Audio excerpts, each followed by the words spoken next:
Hello everyone, আজ আমরা যাচ্ছি একটা মন্দির দর্শন করতে। আমাদের বাড়ির থেকে কিছু মাইল দূরত্বের ব্যবধানে সেই মন্দিরটা। তাই সেখানে পৌঁছাতে না পৌঁছাতে রং বেরঙের অনেক সুন্দর ফুল দেখলাম, তাই তোমাদের সঙ্গে একটু শেয়ার করলাম।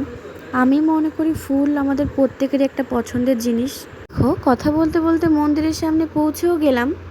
আর এই মন্দিরটা ছিল মা লক্ষ্মীনারায়ণের মন্দির।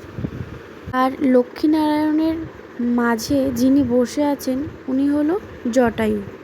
ও আচ্ছা, এখানে কিন্তু মা লক্ষ্মী আর নারায়ণের পাশাপাশি ননীগোপাল, গণেশ, সরস্বতী, ত্রিনাথ ঠাকুর, রাধাকৃষ্ণ সকলেই আছেন। আর এটা কিন্তু কোনো এক ব্যক্তির পার্সোনাল বাড়ির মন্দির, সে কারণে মন্দিরটা খুবই সুন্দর। আর পূজাটা ওই ব্যক্তিটাই নিজেই করেন। আর এটা ছিল ব্যাসপুরের মন্দির, আমাদের যেটা দেখার জন্য গেছিলাম।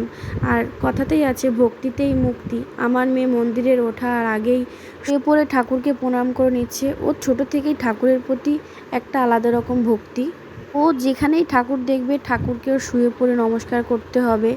এটা ছিল মা মনসার মূর্তি। তারপর আমরা এক এক করে সব ঠাকুরের মূর্তি দর্শন করলাম, গীতা পাঠ শুনছিলাম কিছু সময় বসে, তারপর বাড়ির উদ্দেশ্যে রওনা হলাম। আর ভিডিওটি কেমন লাগলো অবশ্যই জানাবে। ভালো লাগলে লাইক, কমেন্ট, সাবস্ক্রাইব করে পাশে থাকবে। Tata, bye bye. দেখা হচ্ছে অন্য কোনো একটা মিনি ব্লগে।